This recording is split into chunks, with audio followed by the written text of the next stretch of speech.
Hello and welcome back to the channel. Now today is a very special day because Renault invited me and you to look around this. It's the new Megane E-Tech Electric. It's their new electric SUV. And before this car gets its full unveil at the Munich Motor Show, Renault invited me and you to look around it. So without much further ado, let's take a look at the car. But before we do so, make sure you subscribe to the channel. And if you've got any questions, then drop them into the comments box. Right then, let's crack on with it. Okay then, so here's the new Megane E-Tech Electric, and as you'd expect, it's an electric SUV. Now it's based on Renault, Nissan, Mitsubishi's new CMF EV platform, as shared with the Nissan Ariya. You can watch that video by clicking in the top right. And this car gets the new Nouvelle R Renault logo. It's the first car to get that, actually, and it looks great, doesn't it? Nice and minimalist, nice and retro as well. You get slim LED headlights and these day running lights that sort of bend and kink down into the front bumper. A lot of colour combinations you can get with this car, over 30. This is sort of like a pearlescent white with gold lower trim, which I think looks absolutely terrific, actually.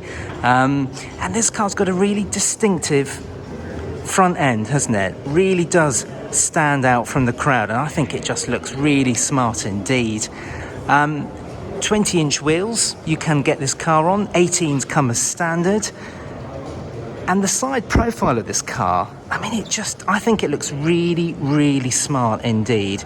Bit of a coupe SUV look to it. You can see this car is related to things like the Renault Captur as well. So there's a bit of a family look there. But it really does debut a new kind of Renault language. Bold, confident design statement from Renault, really. Just like at the front, you get LED lights at the back. These have got a really intricate pattern that looks brilliant. You get an LED light bar, which seems to be every electric SUV gets these days. But the rear end, again, nice and minimalist, isn't it? You get the new badge in the middle, Megane beneath it, and on this car you get that gold trim at the bottom. And I think it looks such a smart car, I really do. Right then, let's hop into the front and I'll show you around. You get these electric deployable handles, so when you approach the car they just deploy. And then this is the interior, and first impressions are, well, it looks totally different from every other Renault, doesn't it? Let's just hop in and then I'll show you a little bit more of the tech and the quality. Okay, so this is the interior, and my word, what an improvement from Renaults of old. Two big reasons for that: a big tech upgrade and a big quality upgrade. Let's talk about the tech first of all. Now this car debuts Renault's new sort of infotainment system, their new operating system, call it what you will.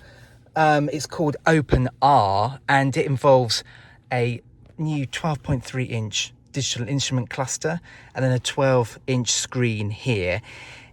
The screens aren't connected, there's an air vent there, but the design of it is a bit like an upside down L, and it looks really, really good.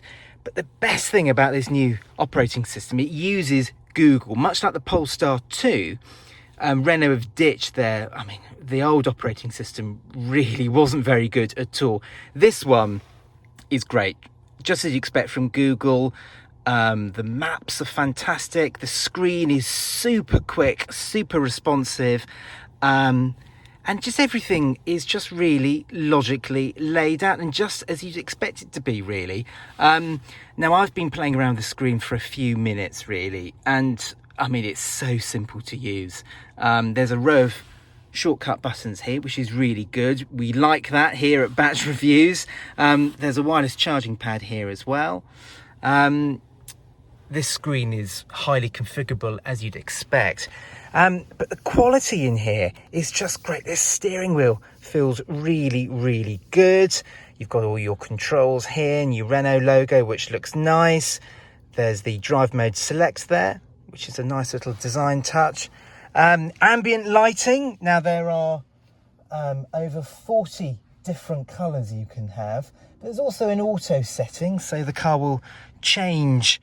So you have cool colours during the day, warm colours during the night.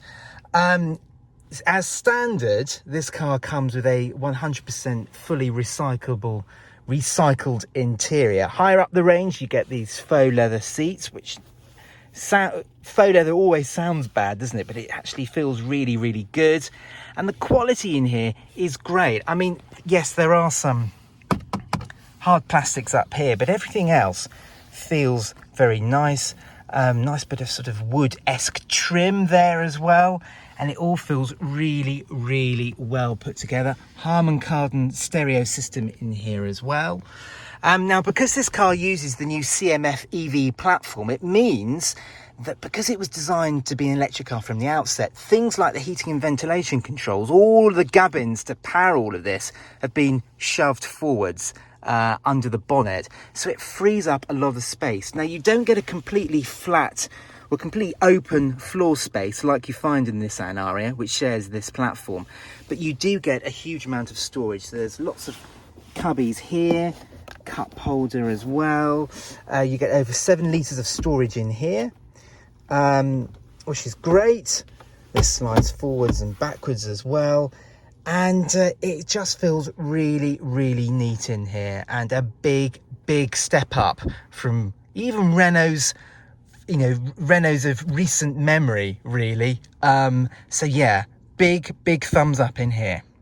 Okay, let's just look in the back. So hidden door handle, very Alpha 156 that. And in the back, now this seat is set up in my driving position, so I'm just over 5'10", and there's quite a bit of knee space there. Not a huge amount, but it's not too bad. Easily enough room for a couple of 6-footers in the back here. Completely flat floor thanks to the bespoke electric car platform, which is great. It means that you can fit a middle passenger in here and they won't be squabbling for foot space. Now, because of that coupe-like roofline, headroom isn't the best. I mean, it's not VW ID.3 levels in here, but it's really not too bad. And again, the quality is repeated into the back, and it is a nice place to sit. Now, round at the boot, you press this dinky little button, and then, yeah, it is an absolutely vast boot. Now, it's over 400 litres on offer here, 440 to be precise. More than enough for a weekly shop, more than enough for a small family holiday, actually. Okay, there may be a bit of a load lip, but the overall volume is vast. 60/40 folding rear seats as well. And then in terms of towing, this car can tow brake loads of up to 900 kilograms, which puts it a little bit off the VW ID.4. But when you consider a lot of electric cars haven't even been homologated to tow loads, then 900 kilograms is not too bad at all. Right then, let's just close this boot and we'll talk a little bit about the charging. Okay, so the charging port is here with an even more stylised version of the Renault logo. As you'd expect, you get a Type 2 connector and you get a CCS connector as well.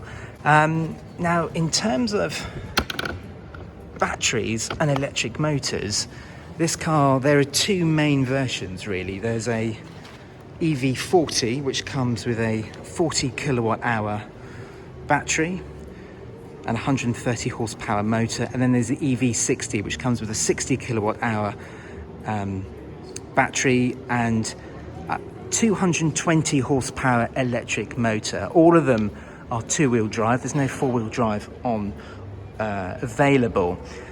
Within that, there are different versions. Now, UK specs haven't been confirmed, but at the moment, you can get an EV40 130 horsepower with a standard model, which is able to charge up at 7 kilowatt home wall boxes, for example. Then there's a boost charge version, which means you can charge this car at speeds of up to 22 kilowatts. And then the 2 EV60 models they are able to rapid charge up to 130 kilowatts, which means you can get a really rapid charge from motorway services if you're able to find a 130 kilowatt charger, that is. If I were to speculate, I would imagine Renault bring an EV40 which can charge up to 22 kilowatts, and then the EV60 with DC rapid charging as well. But we'll find out more a little bit later on this year. But in terms of range, the EV40 can do 186 miles, and then the EV60 can do 292. So that is that then. That is the new Renault Megane E-Tech Electric. A really early look around this car. I've been able to grab a few moments before this car gets its full unveil to the world's press, including myself, but you and I have been able to grab a few precious moments with this car. I've only been able to give you a little bit of detail, a bit of a run and grab video, but hopefully it gives you a bit of a flavour of this car. I think it looks great. I think it's got the potential to do really well in the UK. And if you've got any questions, then do drop them into the comments box. But until next time, thanks very much for watching, and see you very soon. Bye-bye.